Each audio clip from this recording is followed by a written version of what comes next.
नमस्कार दोस्तों। MS university में एफवाई बीकॉम में से एसवाई बीकॉम में आने वाले स्टूडेंट्स के लिए कॉलेज का admission process and subject selection process start हो गया है। और यहां पर स्टूडेंट को कौन से सब्जेक्ट सिलेक्ट करने चाहिए, उसमें क्या कंफ्यूजन रहता है और ये पूरा एडमिशन प्रोसेस कैसे करना है, ये पूरी चीज मैं आपको इस छोटे से लाइव सेशन में बताने वाला हूं। तो इस वीडियो को पूरा देख लेना और उसके बाद ही अपना सब्जेक्ट सिलेक्शन और एडमिशन का पूरा प्रोसेस कंप्लीट करना, ताकि आपसे कोई भी गलती या कंफ्यूजन ना हो और पूरे साल के दौरान आपको पढ़ाई में भी कोई दिक्कत ना आए। तो सबसे पहले तो दोस्तों आप अपने लैपटॉप में या इवन अपने मोबाइल फोन के अंदर गूगल क्रोम या कोई भी ब्राउजर ओपन करोगे और उसमें एमएस यूनिवर्सिटी के एडमिशन प्रोसेस के लिए जो साइट है वो ओपन करोगे, admission.msubaroda.ac.in के ऊपर। इसको आप क्लिक करोगे तो आप लोगों के सामने इस तरह से एडमिशन की स्क्रीन आ जाएगी, जहां पर आपको क्या करना है, आपका जो यूजर नेम और पासवर्ड आपके पास है वो लिखना है। तो देखिए आप लोग यहां पर आपका जो लॉगिन आईडी है वो लिखेंगे और उसके नीचे यहां पर आपका जो पासवर्ड है वो आप लोगों को लिख देना है। और उसके बाद यहां पर कैप्चा कोड जो आपको दिया होगा, जो कि हर एक स्टूडेंट को अलग अलग मिलेगा, वो लिख देना है। जैसे यहां पर जो दिया हुआ है वो मैं लिख देता हूं, JG percentage capital V8 and Q, ऐसा लिख के फिर आप साइन इन बटन पर क्लिक करोगे। साइन इन पर आपको क्लिक करना है। जैसे ही साइन इन पर क्लिक करोगे तो आपके सामने आपकी जो प्रोफाइल है वो ओपन हो जाएगी और उसमें जो सबसे पहले यहां पर सब्जेक्ट सिलेक्शन, पेपर सिलेक्शन लिखा हुआ है उसके ऊपर आपको क्लिक करना होगा। अभी मैं जैसे यहां पर पेपर सिलेक्शन के ऊपर क्लिक करूंगा तो मेरे सामने इस तरह से एक पेज ओपन हो जाएगा। ध्यान से सुन लेना, बहुत इंपॉर्टेंट चीज बोलने जा रहा हूं। सब्जेक्ट सिलेक्शन में कई सारे स्टूडेंट्स को कंफ्यूजन होता है कि देखो, पहले तो आपको 5 सब्जेक्ट कंपलसरी है और 6th और 7th नंबर का ऑप्शनल सब्जेक्ट सिलेक्ट करना है। अब कई सारे स्टूडेंट्स को ऐसा है कि 6 और 7 दोनों प्रैक्टिकल सिलेक्ट करोगे तो ही आपका स्पेशलाइजेशन अकाउंट फाइनेंस में रहेगा, या दोनों ही थ्योरी ही सिलेक्ट करने पड़ेंगे तो ही आपका स्पेशलाइजेशन उस फील्ड का रहेगा। ऐसा बिल्कुल भी नहीं है। इसके पहले वाले वीडियो में भी मैं आपको बता चुका हूं। ये इंफॉर्मेशन कई सारे लोगों को जो पता नहीं होती है या पूरा यूनिवर्सिटी का प्रोस्पेक्टस या ब्रोशर नहीं पढ़ा हुआ होता है, वो लोग कहते हैं। यहां पर मैंने आपको आगे पूरे प्रोस्पेक्टस, यूनिवर्सिटी के प्रोस्पेक्टस में से बताया था और यहां पर ये एडमिशन वाले प्रोसेस में भी आप देखना, आपको ये चीज क्लियर हो जाएगी। देखिए सबसे पहले तो आपके जो 5 सब्जेक्ट है कंपलसरी वाले वो आएंगे। तो यहां पर कोर कंपलसरी के ऊपर आप क्लिक करोगे, एक एक करके ये पांचों पर, 1 2 ये 3 macro, POM 4 and HRM 5 compulsory. Clear? अब ये 5 सब्जेक्ट क्लियर हो जाते हैं, आपके सिलेक्ट हो जाते हैं। उसके बाद आपको कोर इलेक्टिव आता है और उसके अंदर आप ध्यान से देखना क्या चीज आपको डिफरेंट देखने को मिलेगी कि यहां पर आपको डिपार्टमेंट, कौन से डिपार्टमेंट का ये स्पेशलाइजेशन है ये देखने को मिलेगा। जैसे देखो सबसे पहला है अकाउंट एंड फाइनेंशियल मैनेजमेंट। ये आपका डिपार्टमेंट हो गया जिसके अंदर स्पेशलाइजेशन होता है अकाउंटिंग एंड ऑडिटिंग में, और उसके अंदर आपको सब्जेक्ट देखने को मिल रहा है HFA।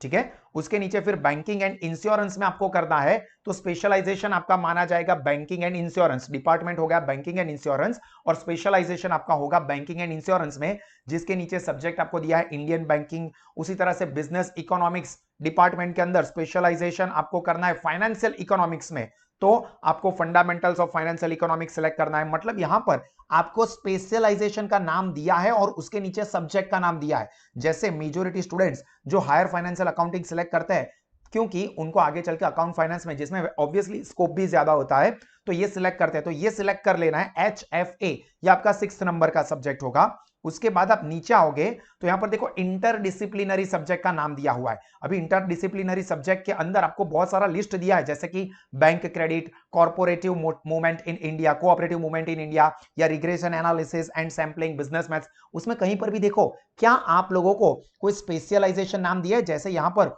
ऊपर स्पेशलाइजेशन दिया है, वैसे ये 7th नंबर के सब्जेक्ट में स्पेशलाइजेशन होता ही नहीं है। तो ऐसा है कि अगर 6th नंबर में आपने HFA रखा है तो 7th नंबर में आपको accounting and finance in service he select करना पड़ेगा। ऐसा बिल्कुल नहीं होता है। कोई फर्क नहीं पड़ता है आपके डिग्री के ऊपर, आपके स्पेशलाइजेशन के ऊपर। आगे चल के आपको जो कोई भी कोर्स करना है या जॉब करनी है, कोई लेना देना नहीं है। 7th नंबर का सब्जेक्ट आपको आपकी पसंद की का करना है, आपकी अच्छा मतलब आपको जिसमें इंटरेस्ट है वो चीज पढ़ो, या तो फिर जिसमें पढ़ाई का लोड कम हो वो सब्जेक्ट सिलेक्ट करो, क्योंकि उसको स्पेशलाइजेशन के साथ तो कोई लेना देना नहीं है।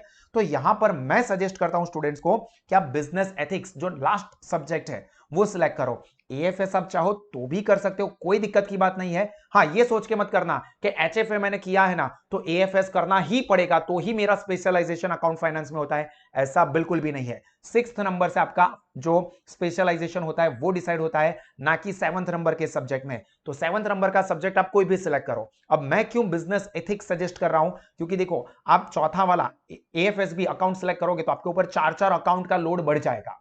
और ये सब्जेक्ट के अंदर एएफएस के अंदर आपको थियोरी एंड प्रैक्टिकल दोनों ही चीजें प्रिपेयर करनी पड़ेगी, और ये आपको आगे चल के इतना काम भी नहीं लगता है, ना ही कोई और कोर्सेज के अंदर इसके कंटेंट आपको सीधे सीधे काम लगने वाले हैं। तो यहां पर मेरा सजेशन ये रहेगा कि बिजनेस एथिक्स जो कि एक छोटा सा सब्जेक्ट है, कम लोड वाला सब्जेक्ट है, तो वो सिलेक्ट करो जिसमें आपको पढ़ाई का लोड कम रहेगा, एग्जाम में पास होने के और अच्छा रिजल्ट लाने के चांसेस बढ़ जाएंगे, और जो टाइम बचेगा वो आप दूसरे सब्जेक्ट की प्रिपरेशन के ऊपर भी दे सकते हो। अगर आपको पता ही नहीं है कि बिजनेस एथिक्स के अंदर कंटेंट क्या होता है या कैसा पढ़ना है, तो इस वीडियो के डिस्क्रिप्शन में मैं बिजनेस एथिक्स का पूरा जो प्लेलिस्ट है उसकी लिंक रख दूंगा, तो आप उसमें देख के आप खुद डिसाइड करें कि सब्जेक्ट इजी है या नहीं, और उसके अंदर कुछ टॉपिक भी फिक्स होते हैं जिसी में से मेन एग्जाम एक्सटर्नल एग्जाम में क्वेश्चन आते हैं। तो बिना किसी लोड के पढ़ाई करने के लिए बिजनेस एथिक्स सब्जेक्ट अच्छा है, और अगर आपको एएफएस सिलेक्ट करना है तो भी आपकी मर्जी है, कोई दिक्कत की बात नहीं है। हाँ, 7th नंबर का सब्जेक्ट आपका स्पेशलाइजेशन डिसाइड नहीं करता है, वो सिर्फ और 6th नंबर का सब्जेक्ट करता है। क्लियर? तो यहां पर ये बिजनेस एथिक्स सब्जेक्ट भी सिलेक्ट कर दो, और फिर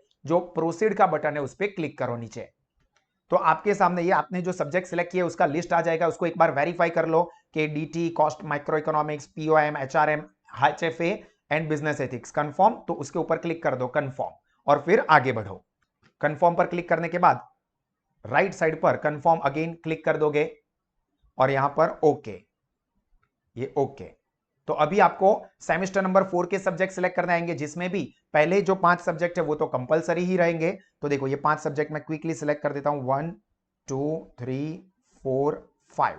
अब ऑप्शनल जो सब्जेक्ट है उसमें पहला कोर इलेक्टिव जो आपने स्पेशलाइजेशन अकाउंट एंड फाइनेंस का लिया हो, तो यहां पर भी अकाउंट एंड फाइनेंस के अंदर ही आप जाओगे, जिसमें कॉर्पोरेट अकाउंटिंग आप सिलेक्ट करोगे। और जो 7th नंबर का सब्जेक्ट है उसमें जिन्होंने एएफएस सिलेक्ट किया है वो आईटीआरपी सिलेक्ट करे, आपकी मर्जी। ऐसा भी नहीं है कि 3rd सेम में आपने जो सिलेक्ट किया है 4th सेम में उसके प्रोपोर्शन में ही करना पड़ेगा 7th नंबर में, क्योंकि 7th नंबर स्पेशलाइजेशन नहीं है, आप कोई भी सिलेक्ट कर सकते हो। अब आपको पढ़ाई का लोड बहुत कम रखना है, मतलब बहुत ही नेग्लिजेंट, और अच्छा रिजल्ट स्कोर करना है, तो लास्ट में जो पीडीएसएस है ना, personality development and soft skills in English, वो सिलेक्ट करो। बहुत ही छोटा सा सिलेबस, बहुत ही इजी टॉपिक, एग्जाम में अच्छे से अच्छा आपको रिजल्ट दिलाएगा। और अगर किसी को ऐसा है कि सर मुझे रिटेलिंग मैनेजमेंट करना है तो भी आप कर सकते हो, और आईटीआरपी सिलेक्ट करना है तो भी कर सकते हो। ये तीनों ही सब्जेक्ट का एजुकेशन हम लोग प्रोवाइड करते हैं, हालांकि मैं पर्सनल सजेशन तो PDSS personality development and soft skill का देता हूं। तो ये सब्जेक्ट सिलेक्ट कर दो, उसके बाद यहां पर जो प्रोसीड का बटन है वो प्रोसीड के बटन पे आपको क्लिक करना है। उस पर क्लिक करोगे तो आपके सामने ये सभी सब्जेक्ट जो आपने सिलेक्ट किए उसका लिस्ट आ जाएगा। यहां पर आई कंफर्म, उसके ऊपर क्लिक करके राइट साइड पर कंफर्मेशन के ऊपर क्लिक कर दोगे। क्लियर? और यहां पर ओके। अब जैसे ये प्रोसेस हो गया तो फिर से पहले वाला पेज आ जाएगा, जिसमें आप यहां पर पे फीस के ऊपर क्लिक करोगे, जिसके अंदर आपको आपकी फीस दिखाएंगे कि कितनी फीस आपको पे करनी है। पूरा नीचे आ जाओगे तो वहां पर आपको टोटल फीस मिल जाएगी, ये 8430 रुपीज टोटल फीस दिखा रहे हैं। हालांकि आपका कौन से बिल्डिंग में एडमिशन हुआ है उसके अकॉर्डिंगली आपकी फीस गर्ल्स बिल्डिंग की, पादरा बिल्डिंग की, यूनिट बिल्डिंग की आपको अलग देखने को मिल सकती है। ये फीस देख लेने के बाद यहां पर नीचे I have read and agree with above declaration के ऊपर क्लिक कर दोगे, तो आपको पूछेंगे are you sure to proceed to payment for the fees, तो आप यहां पर यस पर क्लिक कर दोगे और ये कंफर्म पे क्लिक कर दोगे। तो यहां पर आप लोगों के सामने ये फीस पेमेंट वाला जो ऑप्शन है वो ओपन हो जाएगा, जिसमें आप credit card, debit card, net banking, UPI कोई भी ऑप्शन से सिलेक्ट करके पेमेंट कर सकते हो। मैं यहां पर यूपीआई सिलेक्ट कर रहा हूं, यहां पर आप जो भी ऑप्शन सिलेक्ट करना चाहो कर सकते हो। अभी जैसे ही पेमेंट हो जाएगा तो आपको यहां पर कंफर्मेशन आ जाएगा कि देखो आपका पेमेंट हो गया है, आपका ट्रांजैक्शन नंबर जो है वो आपको आ जाएगा, वो आपको देख लेना है और नोट डाउन कर लेना है या स्क्रीनशॉट ले लेना है। तो दोस्तों इस तरह से आप सभी लोग अपना सब्जेक्ट सिलेक्शन का प्रोसेस कंप्लीट करोगे, और इस वीडियो को आप अपने मैक्सिमम दोस्तों के साथ शेयर करो ताकि वो लोग भी सोच समझ के अपने सब्जेक्ट सिलेक्शन और एडमिशन का प्रोसेस कंप्लीट कर सके। और उसकी पढ़ाई के लिए भी मैं आपको बता दूं कि आप गूगल प्ले स्टोर से सास स्मार्ट स्टडीज एप्लीकेशन को डाउनलोड कर दीजिए। इसमें आपको सभी सब्जेक्ट के best and excellent educational sessions, study pamphlets, videos, revision notes, revision videos, MCQ के मटेरियल्स, एमसीक्यू के डिस्कशन की वीडियो, सारी चीजें मिल जाएगी, जिससे आपको बिना किसी टेंशन के अच्छे से अच्छी प्रिपरेशन करने में हेल्प मिलेगी। हमारे यूट्यूब चैनल के ऊपर भी कई सारे वीडियोस रखे हुए हैं जिसको आप देख सकते हो। Wish you all the very best for your entire year ahead. God bless you all. जय हिंद।